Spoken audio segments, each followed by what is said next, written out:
our shots. Wasn't it a great bar mitzvah this morning? Great bar mitzvah, yeah. He's a good kid. I was just gonna say that. He's a really good kid. You know, I had a chance to work with him in that baby Josh program. What a bright fellow. Yeah, he really is. He's something else and has such a personality, which is so sweet. Yeah, he's a really good kid. Hi. Especially when he gave the look to Rabbi Klinkfeld about theological doubts. Yeah, and That was great. he was so confused. Rock and called like, what are you doing?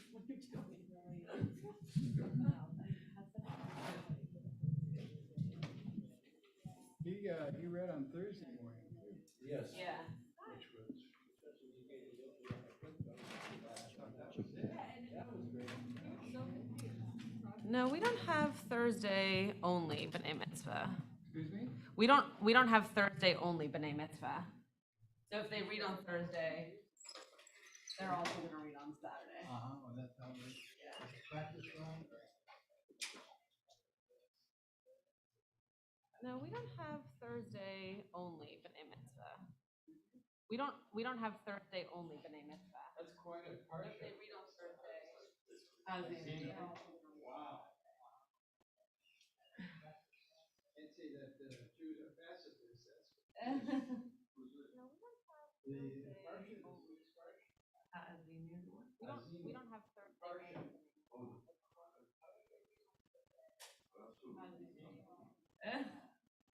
Well, I mean, I started reading this stuff in English. And a lot of. Good. That's great. That's great. People should read it any way they can understand it. Well, I actually read the prayer for Wednesday. Oh my God. It's like speaking to me. Go get these corporate folks that smash the shit out of me. And I'm gonna do just that. All right, you go. That's my anthem. Starting tomorrow at 3 a.m. when I go to Vermont. Oh, wow. Which is my favorite state to do a group of wonder family. We should cover for unionization. Good for you. Don't tell you. Yeah. Oh, that's great. That's great. Yeah. People who pick the food we eat don't know. My anthem. Starting tomorrow at 3 a.m. My daughter was making it. That's a tough place these days. They work all day just to make meals. As Herschel said, you're guilty always.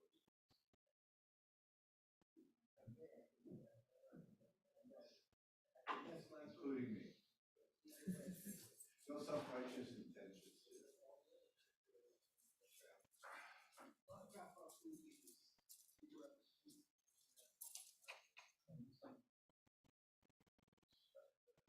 Oh, man. For the past 3 weeks that I've been here, this has been a hard crew together. No excuses, they don't reduce like they used to. I know, but we don't have a minion again. Okay.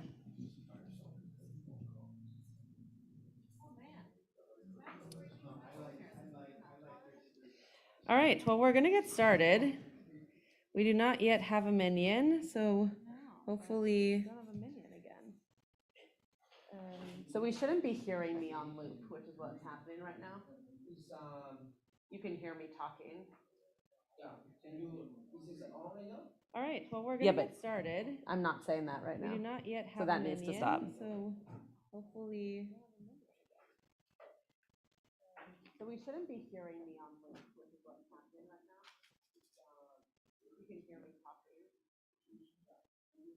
It's on page 214. All right, well, we're Yeah, gonna but- get started. I'm not saying that right We now. do not yet So have that a needs to minion, stop. so hopefully.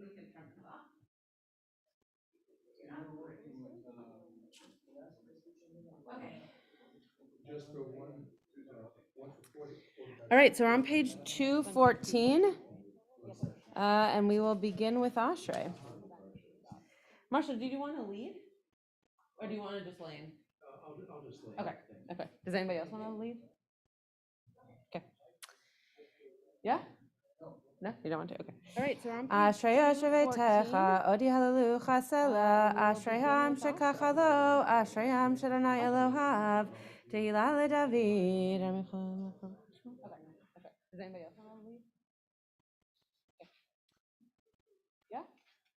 No, you don't want to. Okay. All right, so I'm Ashrei Yoshevetecha, Odi Hallelu Chasela, Ashrei Ham Shekachalo, Ashrei Ham Shekachalo, Tehillah LeDavid.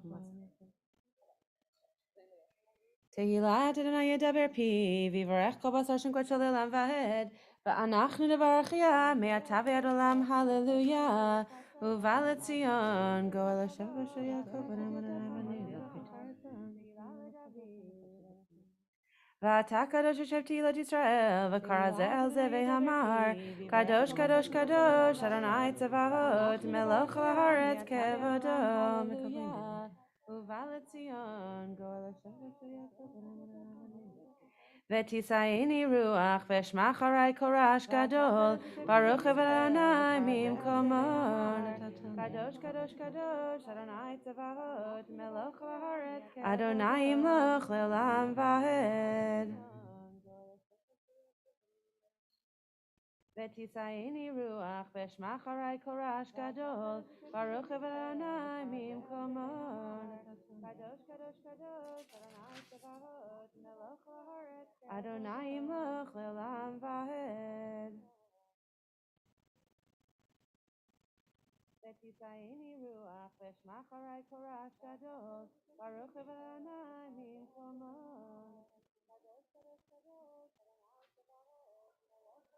V'yiftechu v'chayodei shemecha ki lo azavta dorshecha Adonai Adonai chafetz laman tzidko yagdil Torah v'yadir.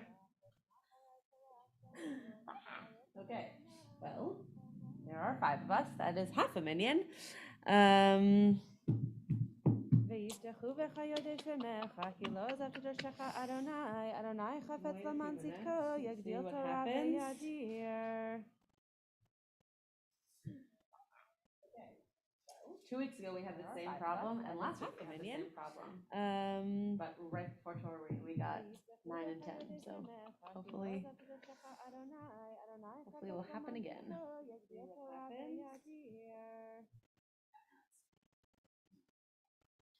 I could teach. The problem is we can't do mincha for so much longer. I could do the teaching and then do the Torah reading after, but we just can't do mincha for so much longer. We can only do mincha for about another 20-ish minutes, so. Because the sunset, you can't do Yeah. after sunset. Right. Okay, great. Yeah. So, a rabbinical decision making. That we decide we will. Well, I would love for us to be able to have a minion, so we could do Torah reading from a Torah, if possible. But Well, I'll even agree to read the same portion next week. wow, But thank you so much. I refuse Rabbi Schatz to read it on Shabbat morning. Okay, all right, I would absolutely refuse to read Zotar Baruch on Shabbat morning. That's a good deal. It's Sukkot. It's never read on Shabbat morning, but I refuse to read it on Shabbat morning anyhow. But because of you, Irv and Bob, I will. I'm still jet lagged. I'll read it. I'll read it. Brain Yeah. isn't working, and it's not gonna work tomorrow or Monday either. But Monday I am gonna be at Heat Car. I'll go keep. Oh, nice. I gotta work my rear end mounts for the H2.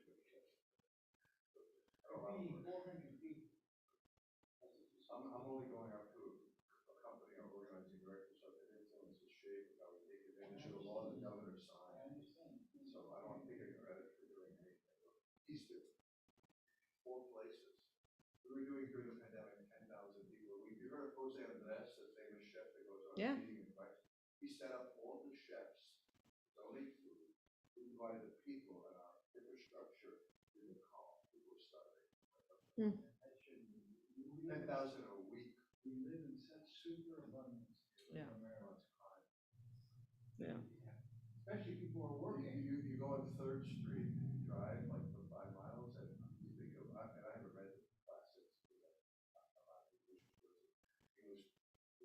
It's A Tale of Two Cities right there. I don't even know what it's about, but I figure the book probably does describe what's going on. Yeah.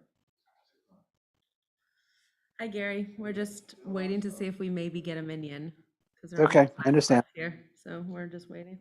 Taking care of my doggy. You gotta sit No through it problem. when they get agitated on Shabbos. Like, I've had to stay all week on this case. I need to just relax. We know. Think pleasant thoughts. Hold your opinions lightly. What can I tell you? I know. You know where I So sad. stand. Some people are confrontational, I just don't know how to Shalom. stop.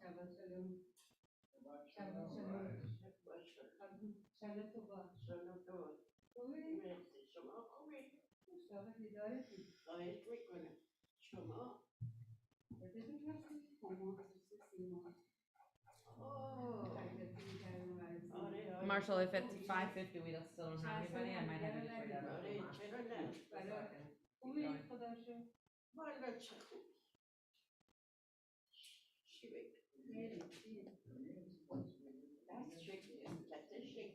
It's a lot of shul, I get it, but it is. Got it, got it. It's better to say, Henos Buros Masalot. Less donkeys, more corn for each. They missed That the is true, day. except for the fact that if we don't have 10, we can't do a full service, which will make this all very quick. Don't take it personally. Oh, no, I definitely don't. I just feel badly for. You know what it is, it's being COVID. Yeah. Oh, COVID. I think it's COVID. I think it's also this time of year is very hard for people to want to come on Shabbat afternoon because there's just so much shul on all the other days. Locked out. So yeah, I mean, I will have been at shul. No, was it Monday, Tuesday, or Tuesday, Wednesday this year? It was Monday, Tuesday night. I was at shul Tuesday night, all day Wednesday, just like all of you, and then Friday, Saturday, Sunday night, Monday, Tuesday. I mean, it's a lot of shul for people, so I totally get it, but it is hard when we don't have a minion. There are definitely 10 people that can. Last night, I was, I only came twice a year when they knew We're they were gonna getting read this somebody together. else. I'll read this week in English, Oh. next week in Hebrew. Sure. Sure. Yeah, especially if you're doing it at Chumash, yeah. I'll explain a little bit. Yeah. I think that's a lovely idea. It's a lovely idea. Let's do that. Okay, great. Okay, we're gonna continue, even though we do not have a minion. Marshall's gonna do something very creative and educational for us, which will be just as special as having a Torah service. So we're on page 218. We're gonna start. So if you guys, do you want to see Dor so you can join us? That's okay. I am listening to you. Okay, great. We're gonna be on page 218 at the top of the page, and then I'll invite Marshall up to read the Zot HaBracha for us. Va'ani tefilati lecha Adonai et ratzon Elohim berov chastecha aneni bemet ishecha. So we're gonna turn to Vizot HaBracha, which is the last parsha of our Torah. It is never read on a Shabbat because it is usually Sukkot, well, always I guess Sukkot, right before Simchat Torah. So we will only read it during the week, and this year it's actually only today and next Shabbat afternoon, because there are no weekdays that are not Chag, because Chag starts tomorrow night, and then Monday Torah reading will be for Sukkot. So Marshall's going to explain what he's going to do, which is a beautiful addition to what could have just been regular Torah reading. So page 1202 if you're in the Eitz Chaim Chumash. You know, when you go to, Okay. I am listening. No, good. Thank you. What I just said? About what we're reading, what we can't read. I think Marshall's going to explain it, but we don't. The Zot HaBracha is the last parsha of the Torah, so we don't usually read it on Shabbat because that's the Shabbat in between Sukkot and Simchat Torah. So there are Sukkot readings, not the Zot HaBracha reading. So we read for the holiday, not for the parsha. Does that make sense? You're in trouble, you don't need to be an explanation. Okay, go ahead, Marshall. okay, so you know when you go to Disney Hall, if the concert on Sunday starts at 2 o'clock, You always get there at 1 o'clock in order to hear the pre-concert program, which explains the program, right? So today, since we don't have a minyan in order to read the Torah from the Torah itself, I'm going to be like the pre-concert program at Disney Hall, Lahavdil, right? So I will read the Torah portion from Vizot HaBracha, 3 aliyot, and I will break it, but I'm going to do it in English, so you'll know what's happening. Therefore, when you come back next week, and Rabbi Schatz has already asked me to read for next week, I promise you, I will read it out of the Torah itself. B'li neder that we have a minyan next week. Okay. So this is the first aliyah. This is a blessing with which Moses, the man of God, bade the Israelites farewell before he died. He said, "The Lord came from Sinai. He shone forth upon them from Seir. He appeared from Mount Paran and approached from Rivot Kodesh, lightning flashing at them from his right. Lover indeed of the people, their hallowed are all in your hand. They follow in your steps, accepting your pronouncements. When Moses charged us with a teaching as a heritage of the congregation of Jacob, then he became king in Jeshurun, when the heads of the people assembled, the tribes of Israel together. May Reuven live and not die, though few be his numbers. And this he said of Judah, hear, O Lord, the voice of Judah, and restore him to his people. Though his own hands strive for him, help him against his foes. That which would be the second aliyah. And of Levi he said, let your Tumim and Urim be with your faithful one, whom you tested at Massah, challenged at the waters of Meribah, who said of his father and mother, I consider them not. His brothers he disregarded, ignored his own children. Your precepts alone they observed and kept your covenant. They shall teach your laws to Jacob and your instructions to Israel. They shall offer you incense to savor and whole offerings on your altar. Bless, O Lord, his substance and favor his undertakings, and smite the loins of his foes. Let his enemies rise no more. Of Benjamin he said, beloved of the Lord, he rests securely beside him. Ever does he protect him, and he rests between his shoulders. And that would be the end of the second aliyah. What would be the third aliyah?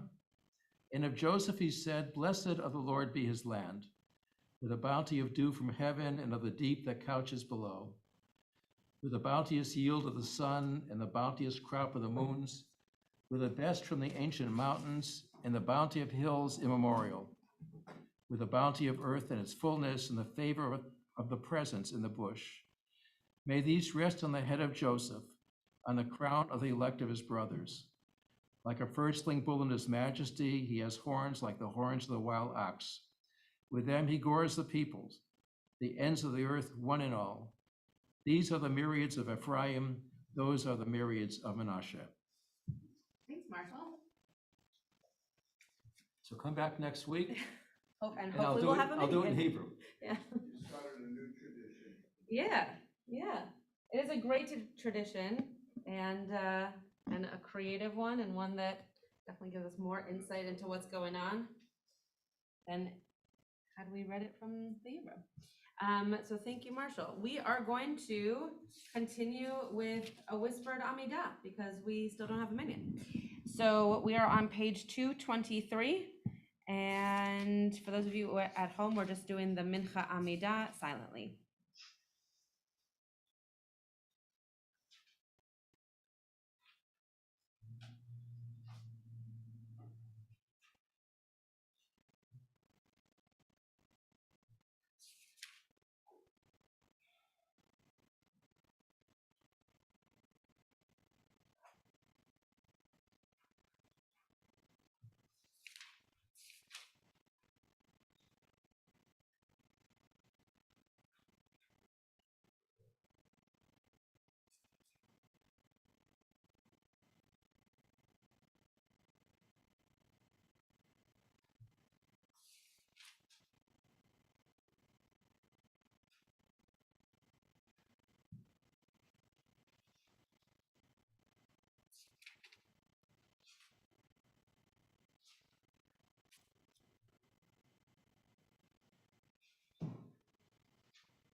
you've not yet finished your Amidah, please continue at your own pace. We're at the top page 230, and then we'll go to Aleinu. צדקתך צדק לעולם, ותורתך אמת, וצדקתך אלוהים, עד מרום אשר עשית גדולות אלוהים מחמוך, צדקתך אל קרע, משפטך תהום רבה, אדם ובהמה תושיע אדוני, עלינו לשבח לאדון הכל, לתת תפילה לצבא שלו עשה לבריאות. אנחנו קוראים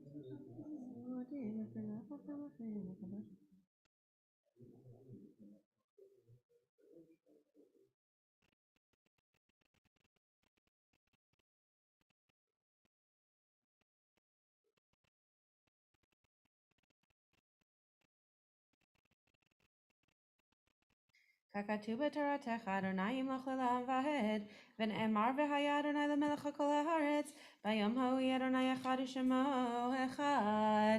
Though we still don't have a minyan in person, it's been our custom. Oh, we do? Oh, great. No. I'm 10th? Oh, great. Okay, perfect. I thought we needed 3 more, so great. Okay, perfect. Okay, well then I take it back. We're still going to do Morris College. Page 232.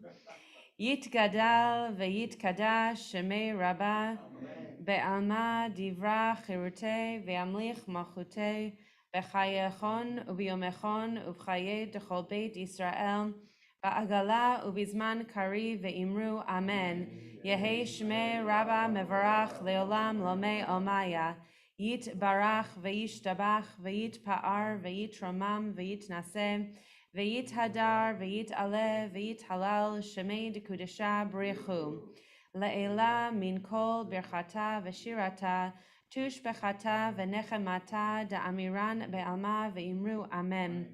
יהי שלמה רבה מן שמיה, וחיים עלינו ועל כל ישראל ואמרו אמן. עושה שלום במרומיו, הוא יעשה שלום עלינו ועל כל ישראל ואמרו אמן. Okay, well, that was the world's quickest mincha, but that gives you a little bit more time to get some food, and then we'll do some teaching. And now that we have a minyan, we'll be able to do a full mariv, which is wonderful. So get some food. We'll come back to do a little bit of teaching in like, I don't know, let's call it 10 minutes. And yeah, and get a snack if you're on YouTube or Zoom, I guess.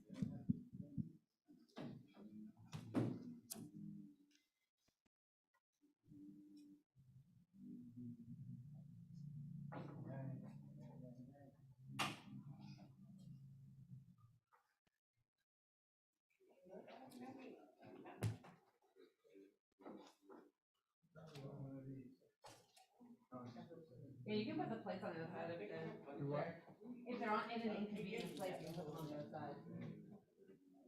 I don't know if that's helpful or not. I'll be right back. Oh, good. Okay, great. Okay, I'll be right back.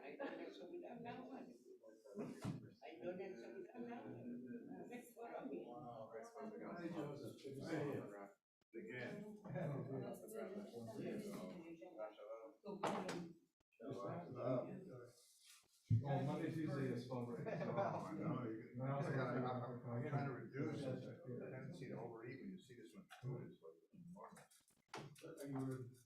What is this here? Is it tuna salad? Yeah.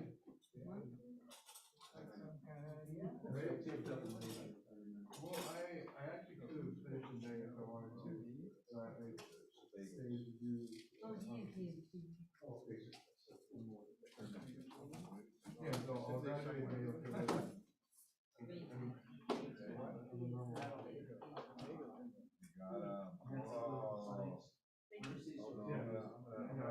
I am not doing it. I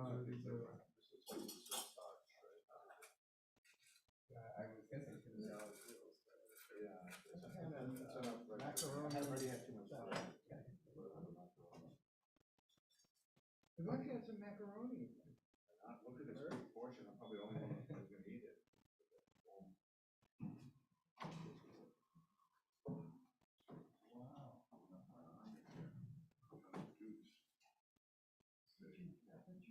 Completed that part. I did, I gained 10 pounds. Really? Well, that my lowest. that was my comfort zone was 5, so I'm 5 over my comfort zone, so I gotta really watch it. You really have. It's easy to gain and hard to lose, You're embarrassing the rest of as you know. You know, I was wrong. This is tuna salad here. Is that, what is it that I'm going on? And that's It's a still a noodle tuna. dish. Yeah, it looks like No, no. protein here. Oh, thank you, thank you. Sorry. No, go for it. No, go ahead. Thank you. Egg salad? They would eat it.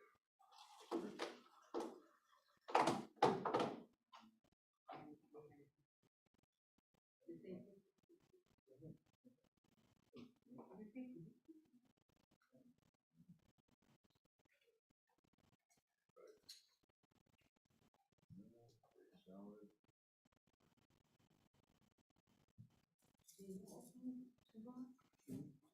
Yeah, they're gonna do it now. We didn't have a meeting. I got a trip tomorrow, I was gonna make a tuna salad with scarf sandwiches. Are you kidding? Right. All the important people arrive, 8, 9, and 10.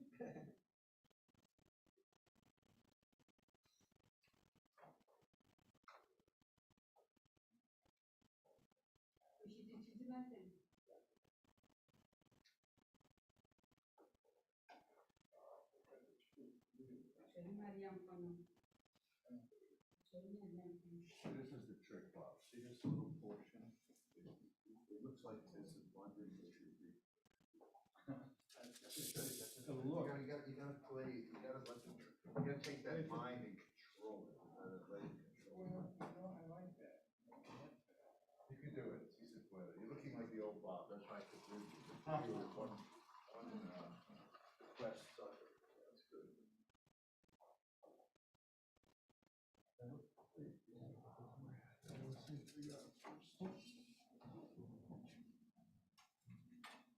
It's a Hebrew phrase, malay de gadouche, full to overflowing. And I ate so much. Still Shabbat Tuesday, We're out of Michael's grandson. This, You what? I ate so much, I was full to overflowing. Oh, I know. Well, I've been in bed for like 3 weeks, so I gotta reform myself. I'm a reformed sinner. I love to eat. My sister made Beyond Meat stuffed cabbage, which I ate like, you know, it was terrible. Yeah. But, you know, what the heck? I felt like I was on vacation.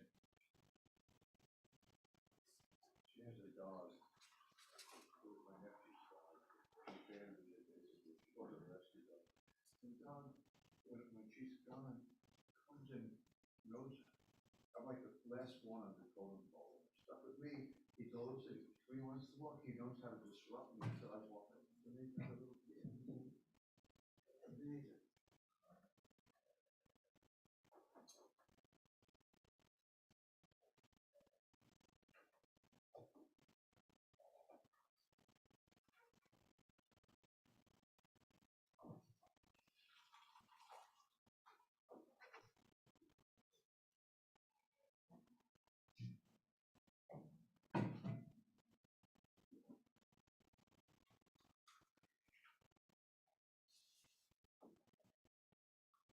It's gonna go to waste. Take a eat like you never saw food before. Yes.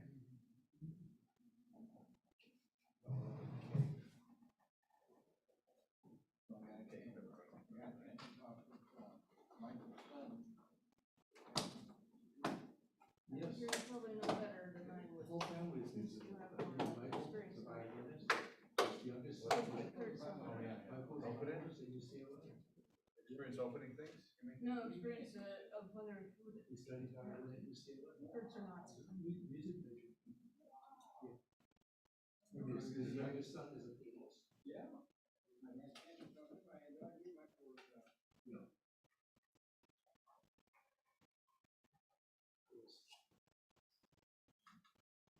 You thought you only know how to be a cowboy. You thought you only know how to be a cowboy.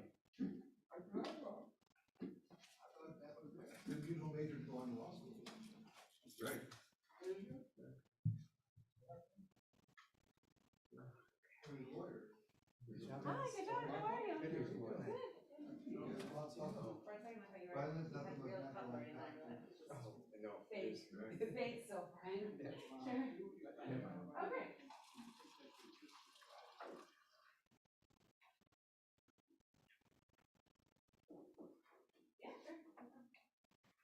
I think this is the second time this has happened to me. Really? Once on Corning 8, once here, Oh yeah, that's probably true. a long Yeah. time ago. Corny Nate, I feel like, was not a regular occurrence, but it was harder at first to get people to come at all to Minion.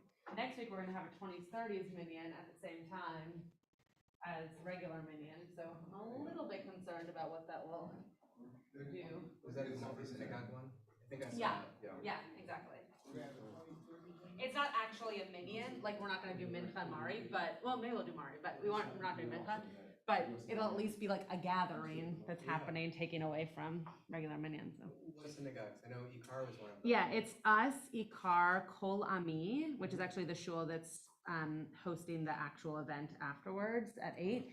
And then it's it's 3 organizations also. So Honeymoon Israel, That's right. AJU's Moss Center for Jewish Journeys. And then the third one is Torah Studio, Liana Wortman's Beit Midrash program. And I think I heard So- that you led Honeymoon Israel. I did. Did something? Yeah, Cool. yeah. It We was great. wanted to do that, but we know it's on a 5-year cycle, so it'll be many years before it goes back to LA. No. It's just that you have to be married for less than 5 years. That's where the 5 years comes into play. We are, but it seemed like they're off years, right? So we can't. Oh no. There's another trip going in February. It happens every like 5 months.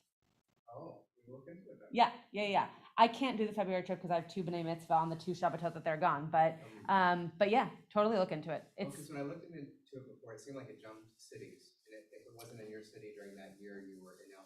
so it does jump cities, but not on like a year calendar. So Oh, I think LA, don't quote me, but I think LA has trips like September, October, February, March, maybe June, July, or something like that. I'll look into the Yeah, details then. yeah. Cool. So you can, when I worked in San Francisco, I did a trip and it was in February.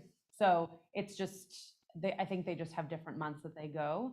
But yeah, it happens every year. I have a Honeymoon Israel event right after this with my participants from the trip I just went on. And the coordinator was saying like, we're going to get you the dates for 2023 so that you can potentially go on the trips. Oh, So cool. it's definitely happening every year. So that the 5 years is just based on how long you've been married. Gotcha. But yeah, it definitely happens every year. So yes, we are within that. Yeah. Cool. Mhm. Thank you. Good info. I think Yeah, you sure. enjoyed it. What? You had a good trip? It was amazing. It's a really awesome experience. Okay, let's get started. This could be a very, well, let's think about this. Shabbat ends at 7:05, so we'll do Birkat Hamazon at like 6:45. How about that? So we have some time. Okay, so as I was explaining before,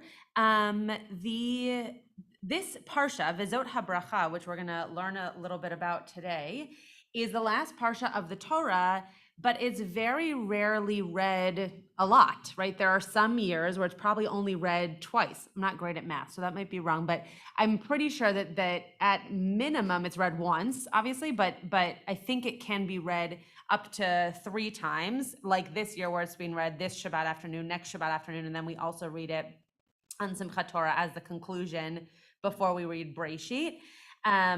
But there are some years where the Torah reading days don't line up in such a way that we would even read it that many times. So it's definitely a parsha that we do not read on Shabbat. So no one can say, I guess if they had a bar bat mitzvah on Simchat Torah, maybe they could say this, but they definitely didn't have a Shabbat bar bat mitzvah and read Vizot HaBracha as their parsha.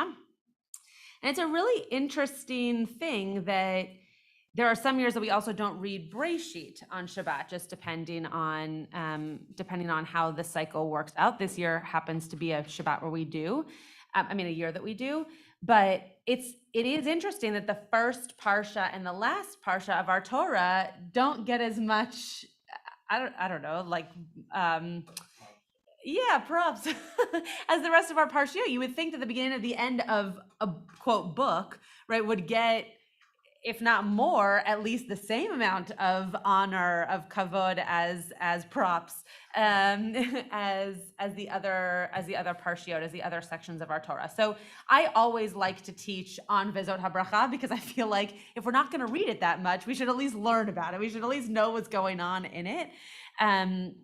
So we're going to take a look at the last 3 verses of the Parsha and then the first verse of Breshit as a way of kind of connecting the two.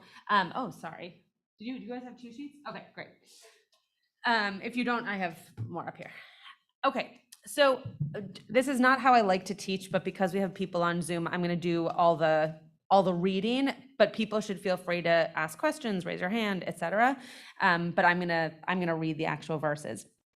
So, okay, Deuteronomy 34:10 says, "Velo kam navi od beIsrael kemoshe," and there didn't arise another prophet like in Israel like Moshe. So, after Moshe's time, there was never again a prophet like him who rose in Israel. Asher yada'os, Hashem panim el panim, who God knew face to face. I recognize that the translation is who God singled out face to face, but yada'o is that he knew him, right? That he had some kind of intimate knowledge of him, not just his name. He wasn't just an acquaintance, but he actually knew him intimately. And then it's kind of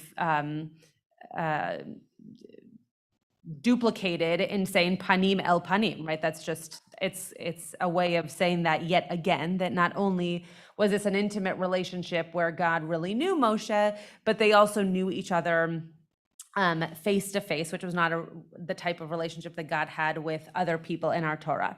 So what are some questions that you have just about this verse? That there was not another prophet that rose in Israel like Moshe, a person who knew God intimately face to face, or who God knew face to face. Yeah, Irv. You know, I saw that phrase stood out of me. Yeah. The question I had was why? Of course, being the person I am, I have an answer. What the why of what though? Why did it say that Moses was never a person Ah. like Moses? Yeah, great. So why, first of all, why does it need to say that? And then also what's the factual need behind knowing that there was not a prophet who lived like Moshe ever again for Israel? You want to answer your own question? I have an answer. Okay. The answer is because he was a freedom fighter. Okay, so maybe he was a freedom fighter, and so there was no one else like him who rose to be a leader of Israel. That is definitely an interesting answer. Other questions? Yeah. Continuing on Twitter, so Yeah. he doesn't, Jewish people have not been enslaved since then. There wasn't a need. Oh, interesting. So maybe the need changed because, as Jason said, there was no more slavery. They had left that world. So now they didn't actually need a leader like Moshe had been to lead the people because they're in a different situation. Yeah, very interesting. I hadn't thought about that. Marshall. Well, see, I was wondering, wasn't Abraham a prophet? But Abraham did not live at the time of Israel. Right. Therefore, Right. he would not be Great. in this situation.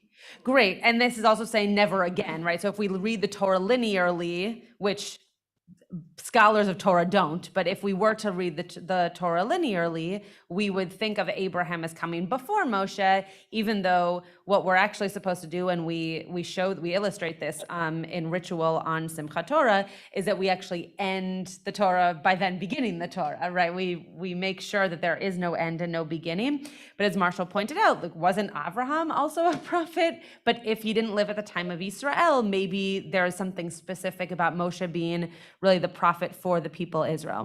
Do you want to follow up? Yeah. One other question. Yeah. I'm not sure what the word ode means. Yeah. Here it's translated. Good stuff, honey. You want me to bring it to you? No ode. But doesn't the word ode also Can you mean? mute them? Can you mute them? Doesn't the word ode also mean yet? Yeah. So ode, right. So what Marshall is saying is that here there is this word ode that comes after the word navi, right? Ode be'Israel. So that there had been yet could be a translation, or that there wouldn't be another one, right? Ode is like additive, right? That there wouldn't be again or there wouldn't be another. Yeah, I think you could definitely drash it to mean that there hadn't been yet, for sure. Yeah. It's only one George Washington. Yeah, right. So if you look at that comparison, you know. Right. So it is possible that all the Torah is saying, very simply, though I'm not trying to say that what Erb's statement was a simple one, but just very kind of pshat, the basic understanding of this could just be there was no other guy like Moshe, right? Moshe was Moshe, Abraham was Abraham, Jacob was Jacob, and there was no other guy like Moshe because Moshe was Moshe. Bob, did you have something to say? No? Okay. Others? Okay, so we're going to go on to the next verse. Just remember, this is 3 lines before the Torah ends, right? So if someone is reading the Torah linearly, this also isn't super hopeful, right? Well, actually, let me take that back. It could be very hopeful or it could be not hopeful at all, right? It could be very hopeful that we just experienced a leadership style and a leadership opportunity like Moshe that cannot be exceeded, right? He did the best job. No one's going to do any better than he does. And the pessimistic version of reading that is, all right, so like then the people went on after the Torah was written and we were just SOL, right? There was no chance that we were going to be able to do as well as we did in the Torah because there was never again a leader like we had in Moshe. Hold on, Gary has something to say, and then Bob. Yeah. What about the Messiah? I mean, essentially, Moses was the Messiah of those days, and hopefully we'll have a Messiah that would do what Moses wasn't able to do. Mm-hmm. And so there's another side of that. Yeah, I don't know that Moshe was ever seen as a messianic type figure. I think that people who want to see the Messiah as being a leader in the future of a people into a messianic age, for redundancy's sake, that might be similar to what Moshe did in terms of bringing the people into Israel, for sure. Yeah, I don't know that we think of the Messiah as a leader, because the Messiah actually isn't necessarily going to do anything that would lead the people in such a way. The Messiah just brings on a certain type of time, and then everything kind of falls into place. I mean, at least that's how it's written about, right? The Messiah isn't necessarily going to then take rank as king or prophet to be able to make any of those things happen. Like the temple will be built, sacrifices will happen again, et cetera, but there isn't any reason for us to believe that the Messiah is the one who makes all of that happen. It's just the Messiah is the one who brings it about. Yeah. I thought that part of Rambam's definition of how you have Mashiach is that it's proven by the fact that he did rebuild the temple when he everything. Right. But I don't know that that's not necessarily like what Moshe did in like leading the people into Israel, though, right? Like it's not like that kind of leadership of kind of like corralling the troops. But yes, for sure, it'll be a person who takes initiative and does something that allows the people to come back together 100%. Just not necessarily the like shepherd with a staff splitting the sea type leader. Yeah, Bob. The who knows, right? Yeah.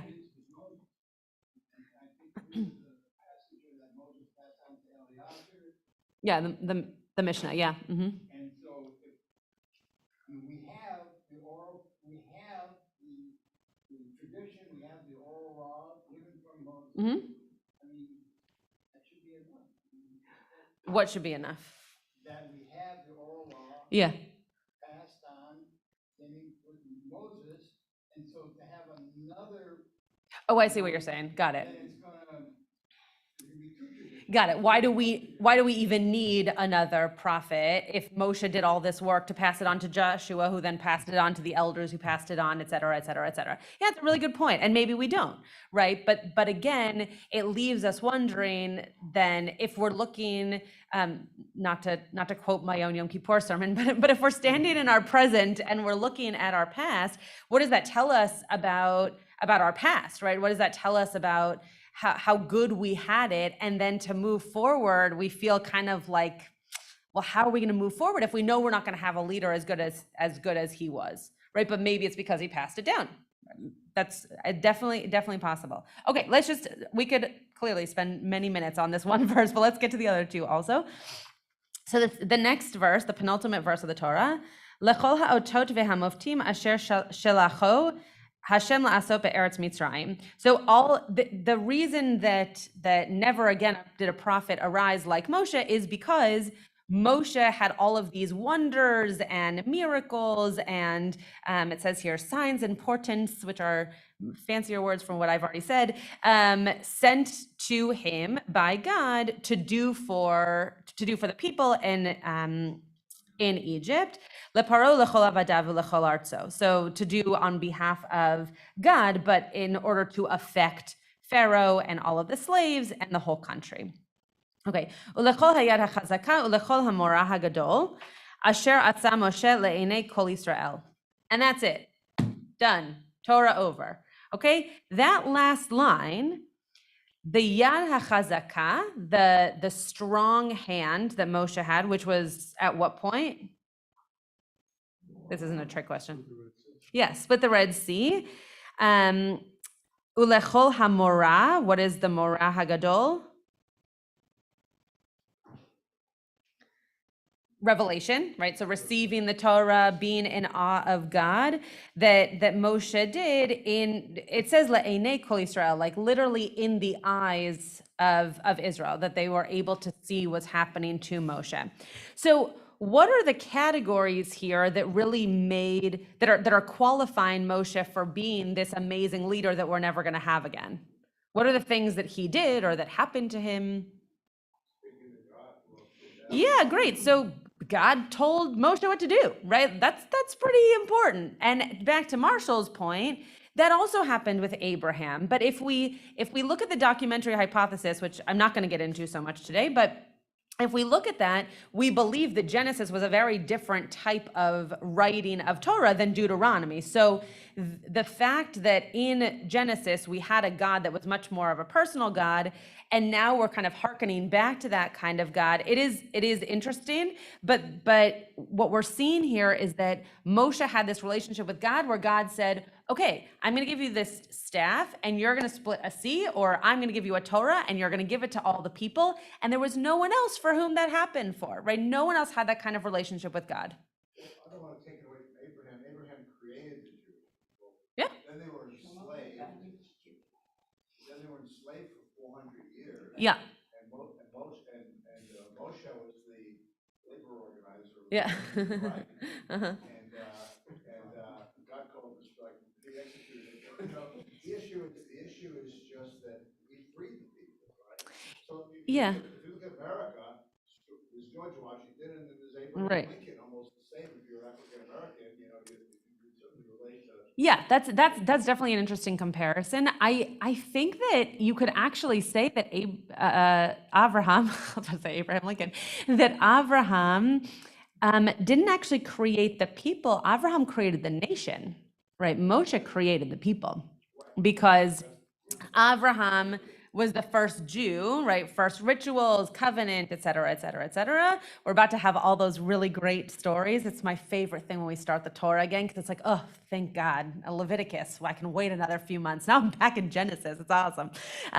But that narrative that we're about to see is the creation of a nation and how to form that nation. Like when you do those projects in first and second grade, like what does it mean to have a nation? And you have a flag and you have, you know, a flower and an animal and all those kinds of things, right? Like that's what Abraham did. He made sure that there were things to go along with them. But then Moshe actually created the people because he provided them with the Torah, he provided them with the rules. He actually literally took them out of slavery to become a people. Yes?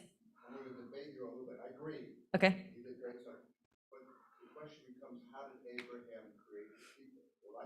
Mm-hmm. In one of the sessions here, yeah, you said it, maybe it was you. Mm-hmm. He did marches where he Mm-hmm. went to all these places, Mm-hmm. and then all Mm-hmm. the people came. Mm-hmm. And you have to almost argue when people didn't believe in all these gods, and he made them convince them to believe in one Sure. God. Sure. Yeah, but again, I wonder if it's just semantics, but I, yeah, right. But I would not take away from Abraham what Yeah. he did. Oh, no, definitely not. Because there's no stories, that's whoever wrote the stories' fault. Right, it's just the introduction to the rest of the story, right? Abraham had to do what Abraham did, or else Moshe wouldn't have had the people to create the people, right? It wouldn't be able to go on. How he did it. Right. Was Avraham Avinu versus Moshe Rabbeinu. Oh, very good. So Avraham Avinu, right? Abraham, our father, versus Moshe Rabbeinu, Moshe, our teacher, our rabbi. That is very, very interesting. Right. So the idea that Moshe not only helped us create ourselves into a people, but also was a teacher and was a person who allowed us to understand what it meant to move forward. And Abraham did very important things by helping us grow up. I love that. Thank you for sharing that. Okay, yes. Abraham did not create the Jewish people. God created the Jewish people. And the moment was at its heart. Abraham misunderstood a lot of the things. Mm-hmm. And God corrected him about, I'm not interested in you killing your son or something. You have to save life. And that was the beginning of the Jewish people. That's a lovely drash, yeah. God created the Jewish people at that moment, and Abraham agreed to their interpretation. Nice. That is a lovely drash. Okay, so Rashi writes a commentary on this idea of knowing God face to face, and it says Shehaya. Sorry, I can't read. Shehaya libo gas bo medaber elav bechol et sherotzeh. So there's more to the commentary. I just gave you this piece. So it means that he had within his heart a familiarity. Right? There was a familiarity that God and Moshe. Now you have me talking about Abraham. That God and Moshe had for one another, and he would actually speak with him anytime that he wanted. Right, which we actually know is not true. That's not actually how it ended up working. But it is interesting that Rashi reads it that way, right? That any time that, I guess God spoke to Moshe whenever God wanted to, but not vice versa. But the idea that there was this type of familiarity, right? Think about how we use communication today. The people who you know, if you pick up your phone and you text them or call them, right, they are going to be the ones to answer you. They are the people who are closest to you because they're going to either expect that you are going to be in constant communication with them, or they're like a parent or a sibling or whatever who feel a certain type of responsibility to make sure that they can give you an answer and they can be responsive to you. So that's similar to Moshe and God here, right? That they have this familiarity about one another, that they feel like they can be in constant communication. Sforno says something very interesting that is going to probably take us on a little bit of a tangent, but that's okay. Sforno says, and again, I'm not going to read, actually, I'm just going to read in English. No other subsequent prophet ever attained the lofty spiritual stature of Moshe. Okay, so now he's making it a spiritual stature, not the idea of being just a leader, whatever that means. This explained the statement by our sages that no prophet is allowed to innovate something in the Torah since Moses has died. Has anybody ever heard of that before, that law? They're not allowed to change the Torah in any way? Okay. Let me keep reading. This statement also explains the rule that no rabbinical assembly may invalidate a decree by another such rabbinical assembly which had preceded it, unless it could be proven to be more competent and considered of a greater number than the rabbinical assembly who had originated said decree. So that you basically need to have like real proof and also real backing to your statement, especially if it's a rabbinical, what they mean here is like a Beit Din, right? A group of rabbis who have come together, not the rabbinical assembly of the conservative movement. They're definitely not talking about the conservative movement here. But just the idea that in order to go against another Beit Din, you have to have real reason to do so. But I want to focus actually on the first part, which is that you cannot you can't change something. They use the word innovate, which I think is very interesting because they're not talking about erasing, they're talking about modifying, right? About being creative, about changing something so that it's more meaningful. And you're not allowed to do that since Moshe died. So I brought you the Gemara that it's referencing here, Shabbat 104. And it says here, again, I'm just going to read in the English for time's sake. The Gemara rejects this. And is that reasonable? So rejects that statement. Isn't it written? These are the commandments that the Lord commanded Moshe to tell the children of Israel at Mount Sinai. That's from Leviticus. It's from a few chapters back. The word these underscores that a prophet is not permitted to introduce any new element related to the Torah and its mitzvot from here on. So what's the problem with this in today's day at Temple Beth Am as conservative Jews? Conservative Judaism is not changing, but it's innovating, reinterpreting the law. All the time, right? We as conservative Jews are, and I would even argue modern Orthodox Jews and definitely Reform Jews are innovating Torah all the time, right? Right. The Haredim are not, right? The Haredim are not, I mean, they're interpreting for sure, but they're not innovating. I don't think the word innovating has ever been in the same sentence as Haredim. But the idea of, because the whole point is that they're sticking to an old tradition. So it is the antithesis of innovation. That's not to say it's bad, just not innovative. But for us to read this, it's not a tisk, it's just very interesting. So how do we define then what we're doing? If we are a lawful denomination of Judaism, and if most denominations of Judaism are innovative, then how are we getting around this? How are we getting around this idea that because there has never been a leader since Moshe, that we were not supposed to then touch anything that Moshe did, because then we would assume that we are better than Moshe, right? We're putting ourselves in those shoes that make us better than this leader who our Torah is telling us there was never another leader like him. So how do we get around this, do you think? I don't actually have an answer. I'm just curious what you think. I see like half hands, yeah. We have the oral law. Mhm. The oral law constantly, continuously interpreting Mhm. and refining and innovating, but it's not really changing the spirit, changing the essence. Mhm. So I think we have to, it's just like we have to understand that it's built in to the way the Torah was given to Moses and the way Moses handled it. Sure. So I don't think that the Gemara is innovating, right? The Gemara is definitely interpreting and is teaching based off of the Mishnah, which then comes also from the Torah if we're going backwards. And then from the Gemara, from the Talmud, we then get the Shulchan Aruch, which are our laws. The innovation comes from those laws beyond, right? So the Gemara, I don't think is necessarily innovating if we want to just translate the word innovation as being creative with something, because it's all discussion around the written Torah. It's all discussion around what had happened in the actual 5 books of Moses and the prophets.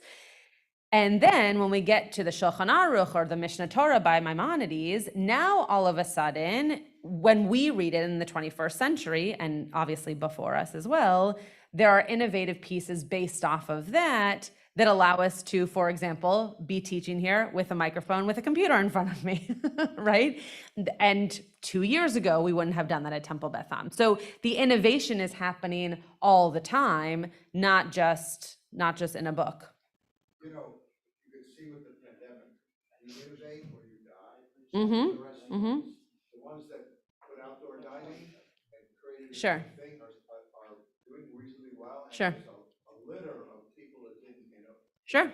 So that's Right. So maybe we've figured out a survival mechanism that we have to innovate to make sure that the things that we are learning, even from the Torah or the oral Torah, that we are permeating them into our lives in such a way that we are still holding fast to them, but we are also making sure that they are relevant to the lives that we are living and the lives that we want to perpetuate with a real rootedness in the tradition. Yeah, that's great. Marshall, you had a hand up. It says,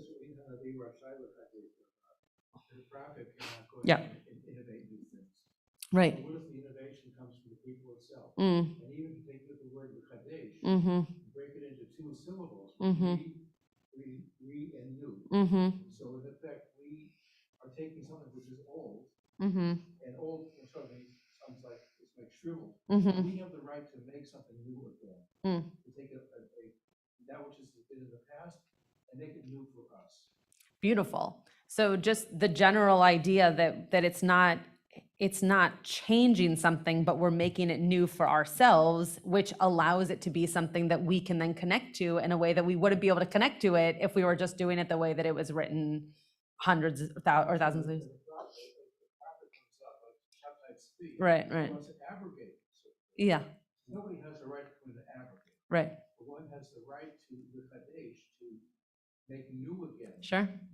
That which is already there. Sure, beautiful. So that we can find ways to make something feel new, be new, ritually experience it in a new way, for us to be able to connect to it. I think that's a beautiful interpretation. And I would argue, as a conservative rabbi, that is why conservative Judaism feels like we can do what we are doing in terms of understanding halakha in such a way that it works for our 21st century lives and minds. Okay, I want to skip to Rabbeinu Bachya. Yeah.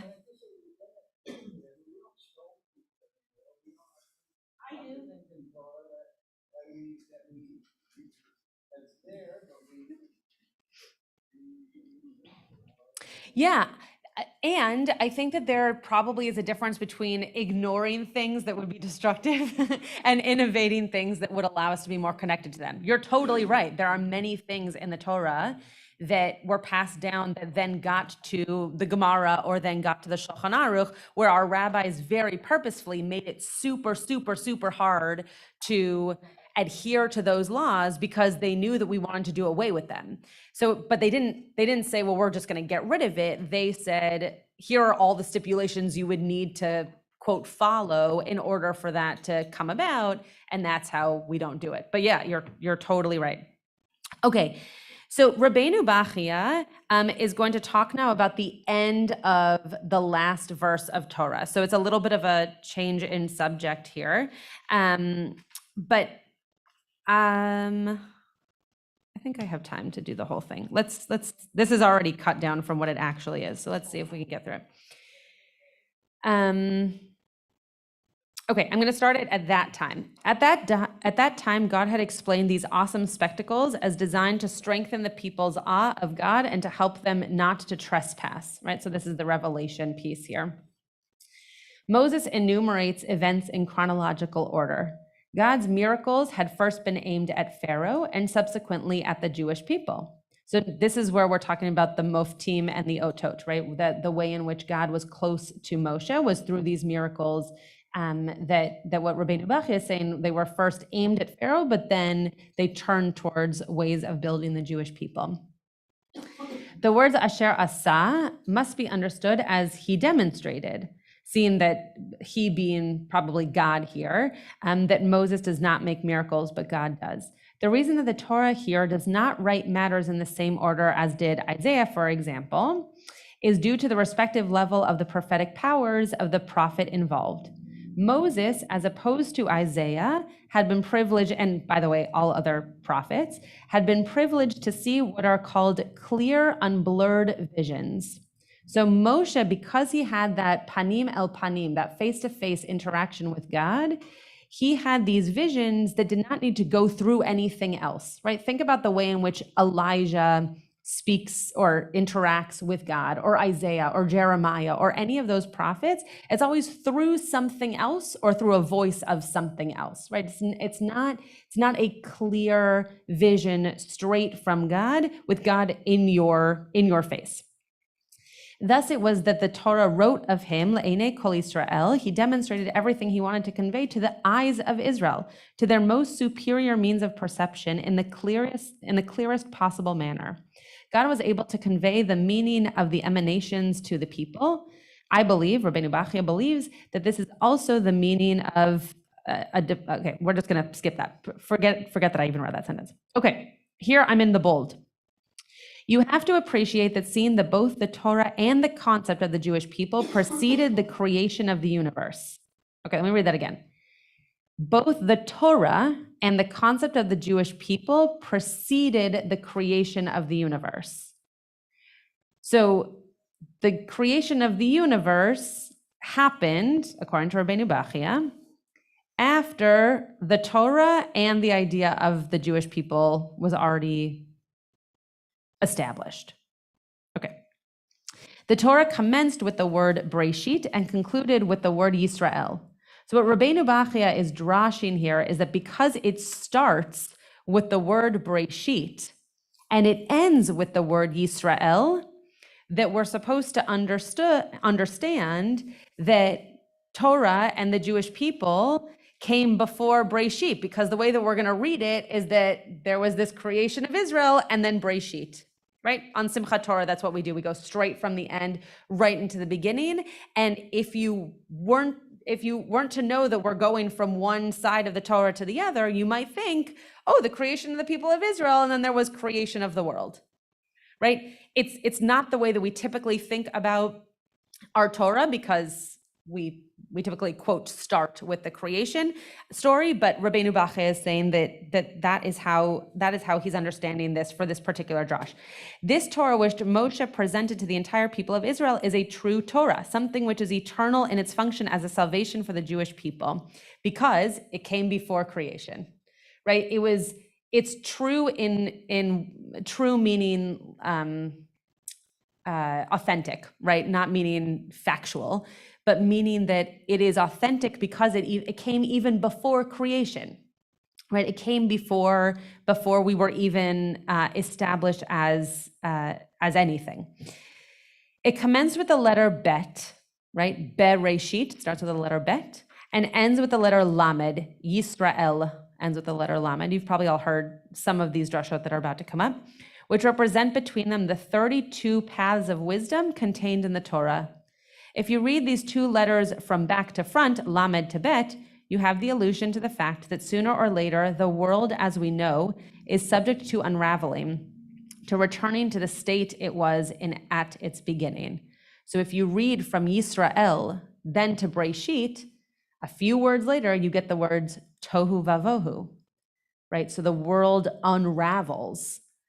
It goes from being very established. We have laws. We know what we're supposed to do. And then all of a sudden it's unraveled. That's all happening on Tuesday. You can come hear it happen. Yeah. The word lev, heart, is what we get when reading the last letter of the Torah, first followed by the first letter of the Torah. You've probably heard that before. Lots of rabbis like to drash on that. Heart is symbolic of ratzon, of will. The will of God is the key to the continued existence of any phenomenon. The last letter in the Torah, the letter lamed, is the tallest of the letters in the Aleph Bet, and it points in the direction of the root of the highest tree, the one from which all existence, which we are to witness, emanates, and which will also be the one causing it to terminate when the Creator so desires. Okay, so I'm not going to get into that little midrash right there, but you're seeing how these letters that are connected because of the way that we read the Torah. We go from Yisrael straight into Breshit, so that Lamed and Bet are very closely connected, are making us think almost backwards about what it means to be a people, and then going into this creation story where not only are we not a people, but we are in complete disarray and we're not even created, right? We're dust of the earth. So the first line of the creation story and of our Torah is Breshit bara Elohim et hashamayim ve'et haaretz. In beginningness, right? In what it means to begin something, created God the heavens and the earth. There is nothing there about human beings. There's nothing there about a nation. There's nothing there about unity. It's actually completely divided, not about people at all, and is obviously going to start our creation story, which we know goes on from there. So first of all, does anybody have any comments on this? And then I'll wrap up the idea here. Okay, so what I wanted you to be able to think about is that similar to how we think about the word matzah, right? You've probably also heard this, Josh, that there's a teeny tiny second of time that matzah goes from matzah to chametz, right? If it's any longer than 18 minutes, it becomes chametz. And that's why there's a little teeny tiny gap in the hay, right, of matzah, because you have only a teeny tiny little bit of time before it becomes something completely different. That's how we're supposed to read our Torah. We're supposed to read it with not even a second of difference in between when we were a people and when we began. Because we're supposed to recognize that the two are actually really connected. We have to be very connected to our beginning story for us to imagine how we got to be a people, and vice versa. We have to know the beginning story to understand how important it was that then we became a people. So I put the heart of our matter as the title because of lev and the fact that the whole Torah is then encompassed in this word lev. But I hope that you're also able to take this to heart as you hear the Torah start again on Tuesday, that you're able to think about what are those split seconds that allow us to recognize being a people to our creation and vice versa, and what are the fragments that could have gone wrong or had to go right in our Torah for all of this to happen, such that we could be a people, or such that that creation could happen. So just food for thought. I hope that it was interesting and something that you will be able to take with you in all of the spaces where you're not hearing V'zot HaBracha in the next few days. But if you would like to hear V'zot HaBracha again, you can come next Shabbat afternoon, and then you will be able to hear it on Simchat Torah as well on Tuesday night. We are going to do Birkat Hamazon, which someone else can lead because I did not eat, and then we'll do Mariv. So I will start Shir Hamala, then if someone wants to pick up with the Zimun, we'll just do that part aloud, and then we'll do everything else silently. Shir Hamala b'shuv Adonai et shivat Zion ayinu kecholmim az yemales chok pinu uleshonenu rina az yomru v'hagoyim hidil Adonai lasoti meile hidil Adonai lasoti manu ayinu semechim Shuv Adonai et shevitenu kafikim b'negev hazorim v'edima berina yikzorum halach yelechu v'acho noseh meshech hazara bo yavo verina noseh alumotav.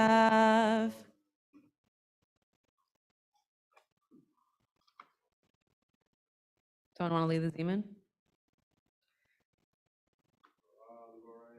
Yehi Shem Adonai Barach Metave Adolam. Yehi Shem.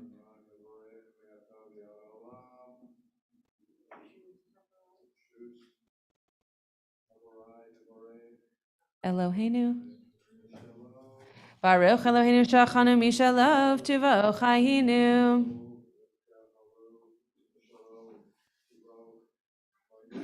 Baruch Baruch Shemo.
If you haven't finished benching, you can definitely continue on your own pace. We're going to rise for Baruch Hu on page 264.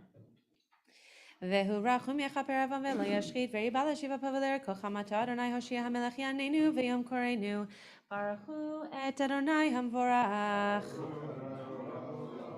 Baruch Adonai hamvorach le'olam va'ed Baruch at Adonai le'olam va'ed Uma'avir yom u'mevi laila u'mavdil ben yom u'vein laila Adonai tzvaot shemo el chai v'kayam tamidim lochaleinu le'olam va'ed Baruch ata Adonai hama'ariv v'aravim Ahavat olam beit Yisrael amcha avtat Torah mitzvot v'mishtim Ve'ahavatech al tasir mimenu le'olamim Baruch ata Adonai ohev amo Yisrael Shema Yisrael Adonai Eloheinu Adonai Echad.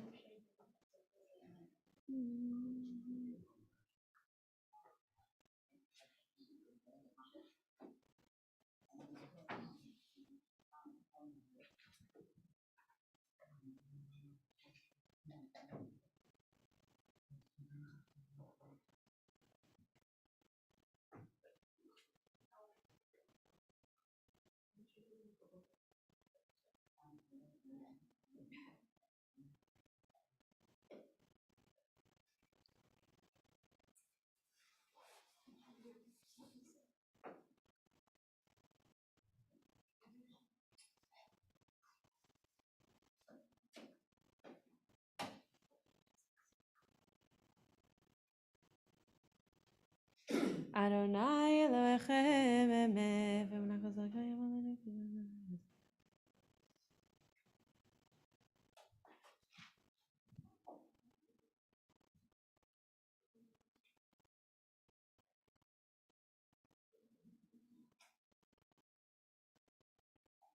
Umachoto beratzon kiblu aleihem Moshe v'nei Yisrael lechanu shira b'simcha rabba v'yamru chulam Michamocha balim Adonai mikamocha nedar bakodesh nora teilot osef ele Malchutecha ra'u v'necha bokei hayam lifnei Moshe ze'eli anu v'yamru Adonai yimloch le'olam va'ed ונאמר כי פדה אדוני את יעקב וגואלו מיד חזק ממנו ברוך אתה אדוני קהל ישראל השכיבנו אדוני אלוהינו שלום ומדינו מלכנו ורסנו את השם לכבוד ושמור צאתנו ובואנו לחיים ולשלום מעתה ועד עולם ברוך אתה אדוני שומר עמו ישראל לעד ברוך אדוני לעולם אמן ואמן ברוך אדוני מצווה שכנתנו הללויה באמן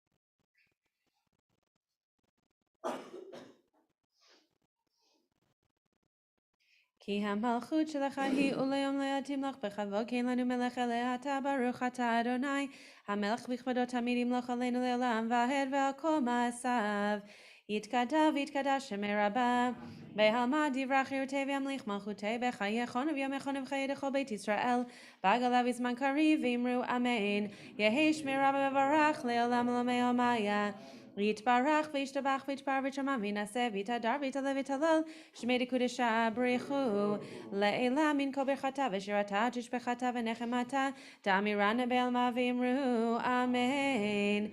The whispered Amidah is found on page 270.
If you have not yet finished your Amidah, please continue at your own pace. We are on page 279 with Chatzi Kaddish.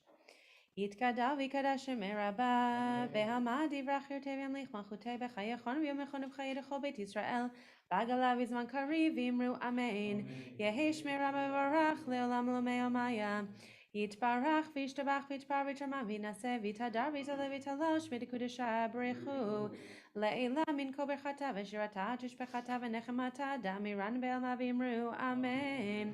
Vino Madonna Elohim, Elohim Masaya did a Kana, Elohim Masaya did a Kana, she was doing a social life.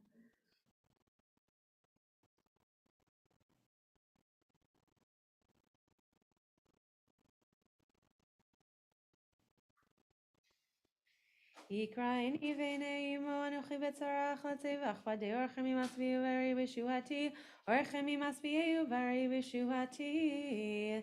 Turn back to page 216. ואתה קדוש ישבתי לא תשרה וקרא זה זה ואמר קדוש קדוש קדוש אדוני צבאות מלך כל הארץ כבודו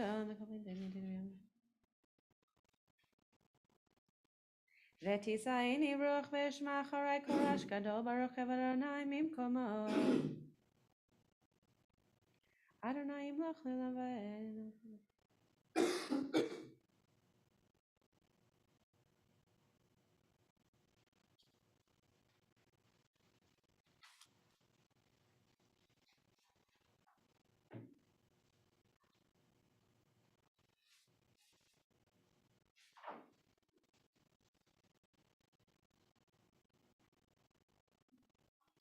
ויבטחו בך יודעי שמך כי לא עזבת דרשך אדוני, אדוני חפץ למען צדקו יגדיל תורה וידיר.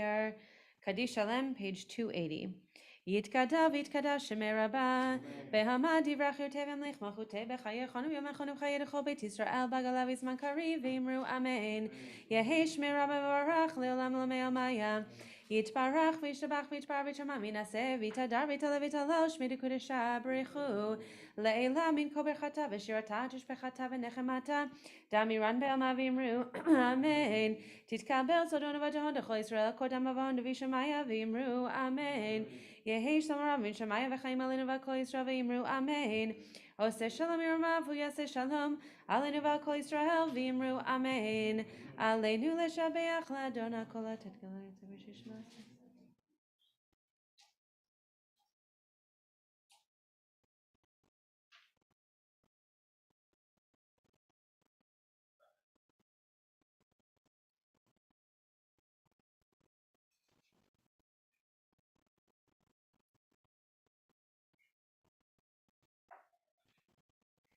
ככתוב בתורתך אדוני ימלוך לעולם ועד ונאמר והיה אדוני למלך על כל הארץ ביום ההוא יהיה אדוני אחד ושמו אחד.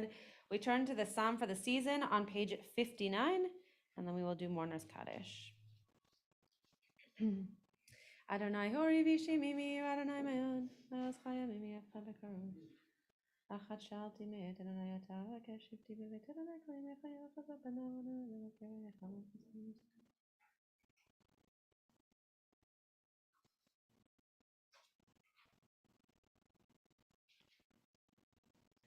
לולהם אנתי לראות בטוב אדוני בארץ חיים קבל אדוני חזק באמץ ליבך וקבל אל אדוני.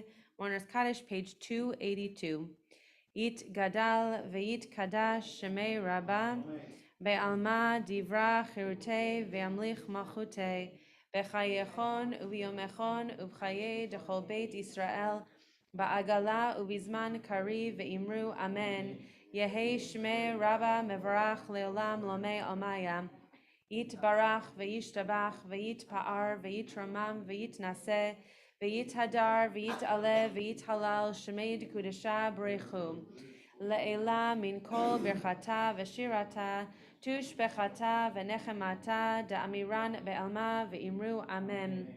יהי שלמה רבה מן שמיה וחיים עלינו ועל כל ישראל ואמרו אמן. עושה שלום במרומיו הוא יעשה שלום עלינו ועל כל ישראל ואמרו אמן. All right, let's do Havdalah. Oh, hi, Rachel.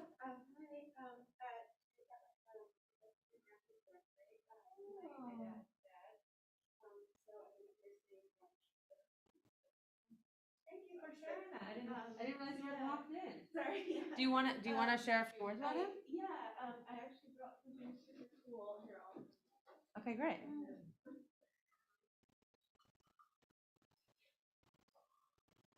So for those of you who don't know, Rachel is saying Kaddish for her dad who passed away in February.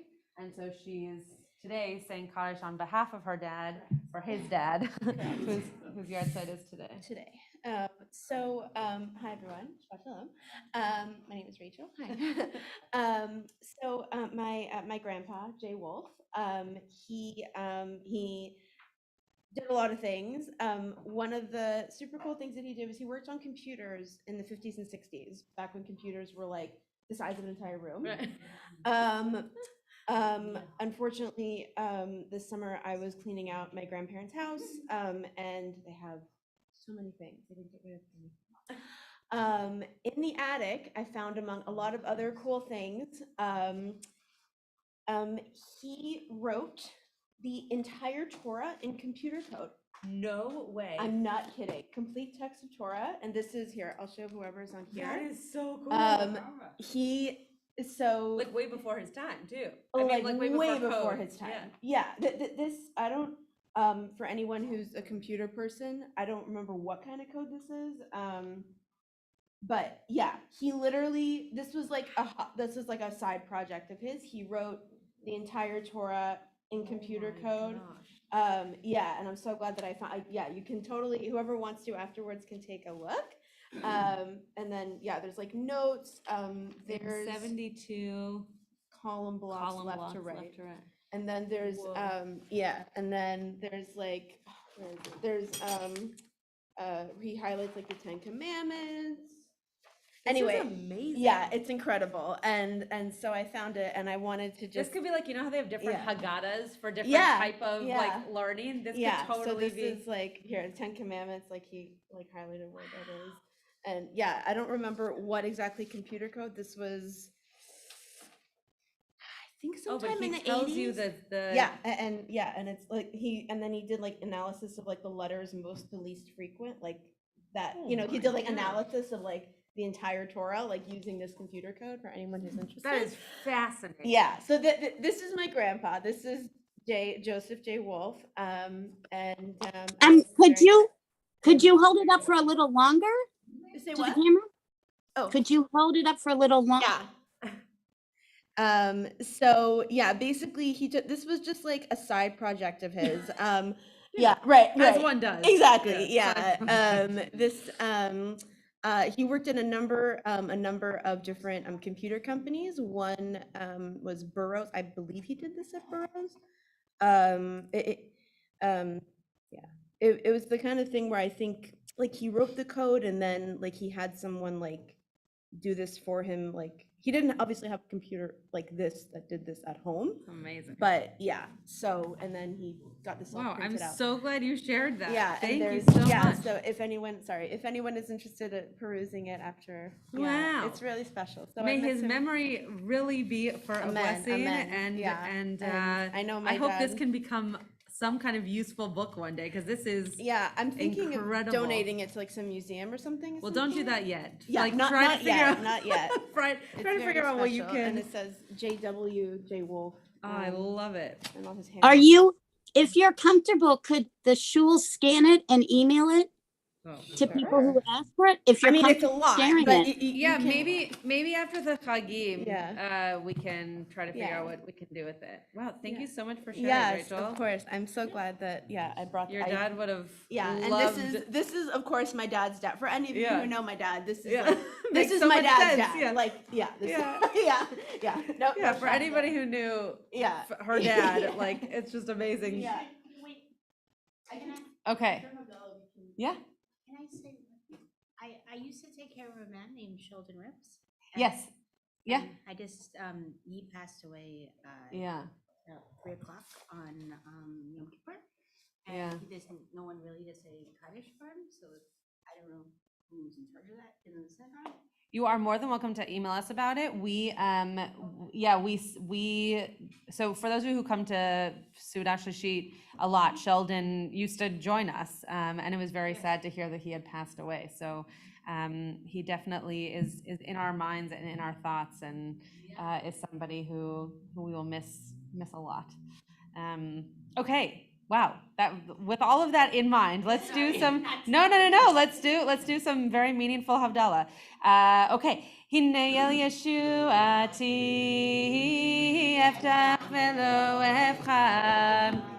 Ki ozi vezimrat ya Adonai vayehi li shua Ushavtem mayim besason mimanei ha-Yeshua L'Adonai ha-Yeshua Alamcha virchatecha sela Adonai tzevaot imanu Miskav lanu Elohei Yaakov Sela Adonai Tzevaot Ashrei Adam Boteach Bach Adonai Hoshia Hamelech Ya'aneinu V'yom Koreinu LaYehudim Hayta Orah Vesimcha vesason veikar kenti elanu kosi Yeshuot esa uveshem Adonai ekra yainanai yananai nai yainanai yananai nai Baruch atah Adonai Eloheinu melech haolam borei peri hagafen. Baruch atah Adonai Eloheinu melech haolam borei minei v'samim. I don't know why I chose this arm. Baruch atah Adonai Eloheinu melech haolam borei me'orei ha'esh. Baruch atah Adonai Eloheinu melech haolam hamavdil ben kodesh lechol ben or lechoshech ben Yisrael le'amim ben yom hashvi le'sheshet yamei hamaseh Baruch atah Adonai hamavdil ben kodesh lechol hamavdil ben kodesh lechol Soteinu imcho Zareinu v'chaspeinu yarbe yarbe kacho v'kakochavim balam Zareinu v'chaspeinu yarbe yarbe kacho v'kakochavim balayla Shavua tov, Shavua tov, Shavua tov, Shavua tov Shavua tov, Shavua tov, Shavua tov, Shavua tov, Eliyahu hanavim, Eliyahu hatishbi, Eliyahu, Eliyahu, Eliyahu agiladi, bimhera ve'yameinu, yavo eleinu, Mashiach ben David, Mashiach ben David. Shavua Tov, everyone. May both of these wonderful people's names be for a blessing, and may everything they both brought to our communities in terms of the Wolf family, but Sheldon also in terms of his commitment to this minyan, be something that we all live up to. Sunday night, Monday morning, Tuesday morning, and Monday afternoon, Tuesday afternoon, we have Minyanim for Sukkot this week. Hope you will join us. Library Minyan is leading a combined service Monday, and then the clergy are leading I Am Teaching with Rabbi Shapiro on Tuesday morning for another combined service. And Chag Sameach. Shavua Tov and Chag Sameach. See you next week. See you next week. See you in a couple of days. Yeah, see you tomorrow night. Not such a quick turnaround. Yeah, exactly.